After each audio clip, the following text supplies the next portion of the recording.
Uma boa tarde, na paz e graça do nosso Senhor e Salvador Jesus Cristo. Eu quero aproveitar essa tarde, trazer uma palavra bem rápida aqui. Enquanto eu estudava, eu comecei a dar risada sobre a ironia de Deus. Deus, ele tem senso de humor.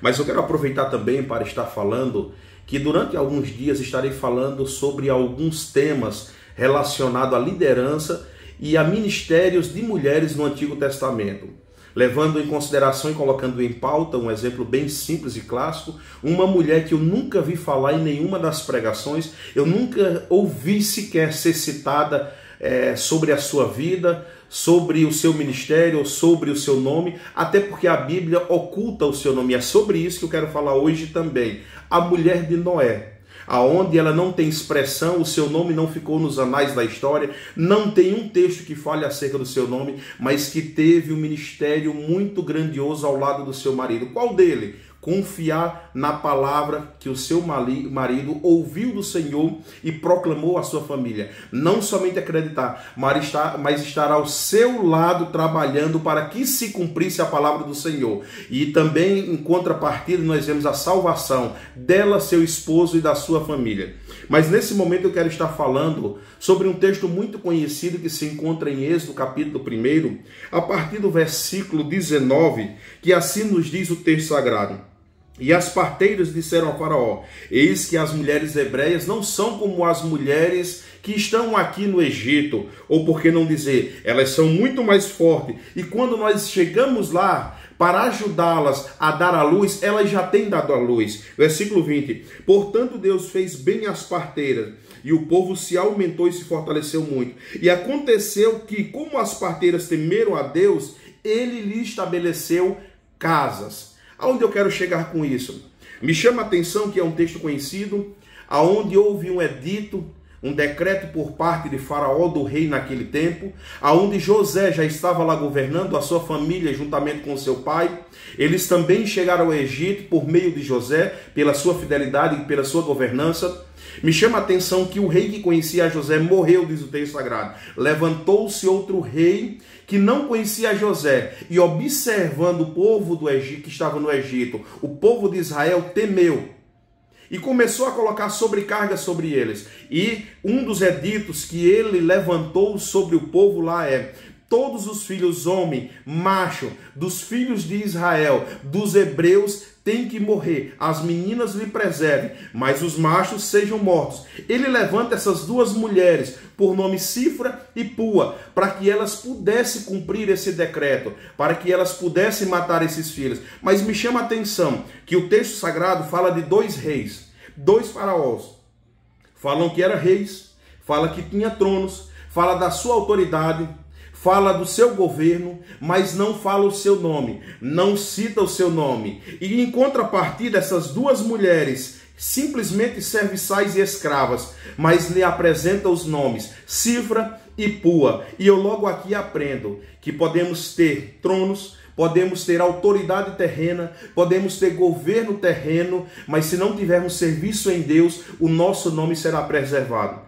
Apesar de que a Bíblia ele oculta o nome de um personagem por alguns motivos, dentre eles ele omite quando quer enfatizar ou colocar em evidência o feito e o benefício do Senhor através de um milagre, ou quando essa pessoa ou personagem não é relevante para o serviço do Senhor, não é relevante para o Senhor dos céus. Então, o que eu quero dizer com isso? Faraó poderia ter trono, Faraó tinha autoridade, Faraó ele tinha governo sobre as suas mãos, Faraó tinha homens e tinha escravos, mas não tinha expressão em meio aos céus. Em contrapartida, essas duas mulheres, elas poderiam não ter riqueza, poderiam não ter estado, poderiam não ser muito bem cotadas na sociedade, mas pelo seu serviço, elas são conhecidas de Deus. Então nós precisamos levar em consideração que o que nos faz ser conhecidos de Deus, dos céus, não é o nosso estado, não é a nossa classe social, não é a nossa condição, mas é o serviço que prestamos nele. E o que eu falava em relação à ironia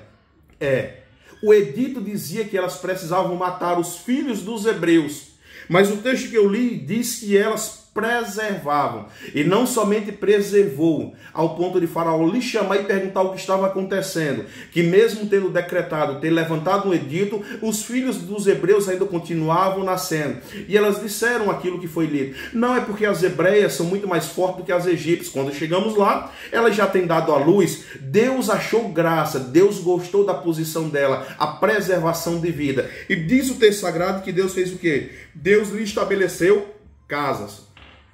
Existem alguns entendimentos teológicos dentro da academia, entre eles que Deus lhe estabeleceu casas, colocando elas para servirem a Faraó dentro do palácio aos olhos de Faraó.